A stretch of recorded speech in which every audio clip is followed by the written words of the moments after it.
Hi friends, welcome to my channel. IPL 2025 start కానికి ఇంకా కొన్ని రోజుల సమయం ఉంది కాబట్టి ఇందులో కొన్ని ఫ్రాంచైజీలకి గట్టి షాక్ తగులుతున్నాయి. ఎందుకంటే ప్లేయర్స్కి ఇంజురీ కారణంగా రూల్ అవుట్ అవుతున్నారు. వాళ్ళు ఎవరో ఇప్పుడు చూసుకుందాము. ఫస్ట్ సన్ రైజర్స్ హైదరాబాద్కి చెందిన బ్రాడన్ క్రాస్ నీ ఇంజరీ కారణంగా రూల్ అవుట్ అయ్యాడు. అతని ప్లేస్లో సౌత్ ఆఫ్రికాకు చెందిన ఆల్రౌండర్ అయిన విలియన్ మడ్వాల్ని టీంలోకి తీసుకున్నారు. Next Sunrisers captain Pat Cummins.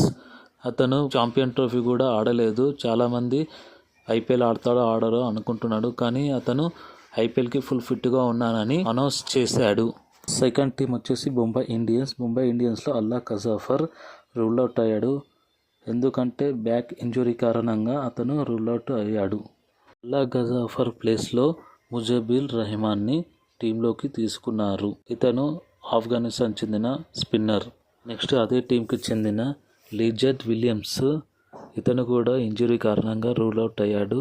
అతని ప్లేస్లో కార్బన్ బష్ని టీంలోకి తీసుకున్నారు. ఇప్పుడు ముంబై ఇండియన్స్ బిగ్గెస్ట్ ప్రాబ్లం ఏమంటే బూమ్రా. ఇతను ఛాంపియన్ ట్రోఫీ కూడా ఆడలేదు. ఎందుకంటే బ్యాక్ ఇంజురీ కారణంగా ఎన్సీఏలో ట్రైనింగ్ అవుతున్నాడు. కాకపోతే బూమ్రా 2 వీక్స్ తర్వాత టీంలో జాయిన్ అవుతాడని అంటున్నారు. కాకపోతే కరెక్ట్ కన్ఫర్మేషన్ లేదు. అతను ఇంజురీ ఎలాంటి అప్డేట్స్ లేవు. అయితే బూమ్రా ఆడతాడో ఆడడో అని డౌట్ఫుల్ గానే ఉంది. బూమ్రా లేకపోతే ముంబై ఇండియన్స్ కి బిగ్గెస్ట్ ప్రాబ్లం అవుతుంది.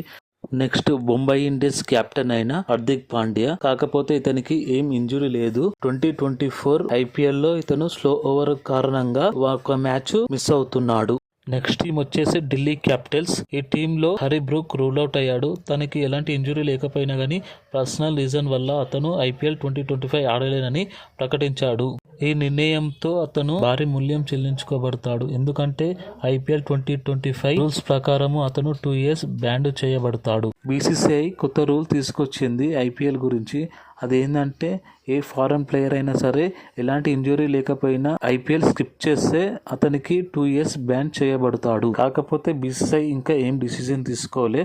ఫ్యూచర్లో ఏమైనా డిసిజన్ తీసుకుంటుందేమో చూసాము. నెక్స్ట్ వచ్చేసి ఇదే టీంకి చెందిన మిచెల్ స్టార్. ఇతను ఛాంపియన్ ట్రోఫీ కూడా ఆడలేదు.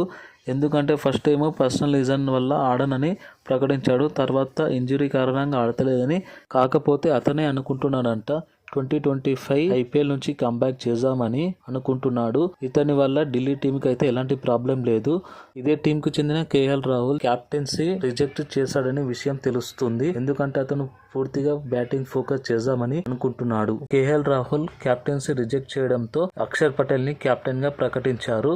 నెక్స్ట్ టీం వచ్చేసి ఆర్సీబీ. ఇందులో ఇద్దరు ఇంజురీ లిస్ట్ లో ఉన్నారు. దాంట్లో ఫస్ట్ ముఖ్యంగా ఈ టీంకు చెందిన ఫాస్ట్ బౌలర్ అయిన జోస్ హజిల్వుడ్. ఇతను ఛాంపియన్ ట్రోఫీ కూడా ఆడలేదు. గాయం కారణంగా. కాకపోతే ఐపీఎల్ ఆడతాడని ప్లేయర్ జాకబ్ బెథెల్ గురించి ఎలాంటి కన్ఫర్మేషన్ లేదు. అతను గాయం కారణంగా అతని ప్లేస్లో ఎవరిని కూడా అనౌన్స్ చేయలేదు. నెక్స్ట్ టీం వచ్చేసి లక్నోలో మయాంక్ యాదవ్ కూడా బ్యాక్ ఇంజురీ వల్ల ఇతను చాలా రోజుల నుంచి ఇబ్బంది పడుతున్నాడు. ఇతను ఫస్ట్ హాఫ్ మొత్తం ఆడడని ఇన్ఫర్మేషన్ వస్తుంది. ఇప్పుడు ఎన్సీఏలో ట్రైనింగ్ తీసుకుంటున్నాడు. కాకపోతే లక్నో చాలా ఇన్వెస్ట్మెంట్ చేసింది ఇతని పైన. 11 కోట్లు పెట్టి రిటైన్ చేశారు ఇతన్ని. నెక్స్ట్ ఇదే టీంకి చెందిన మిచెల్ మార్ష్.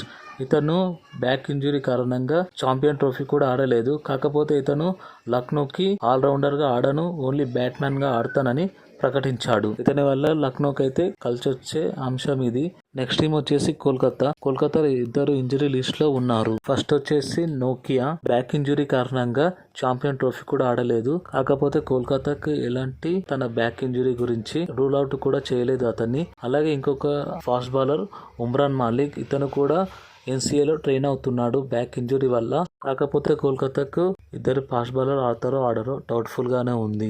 నెక్స్ట్ టీం వచ్చేసి పంజాబ్ లో కూడా ఫెర్గ్యూసన్ కూడా ఇతను కూడా గాయం కారణంగా డౌట్ఫుల్ గా ఉన్నాడు. టీం వచ్చేసి గుజరాత్ లో కూడా కోజియా డౌట్ఫుల్ గానే ఉన్నాడు. ఎందుకంటే తనకు గాయం కారణంగా కోజియా కంబ్యాక్ విషయంలో చాలా డౌట్ఫుల్ గా ఉంది.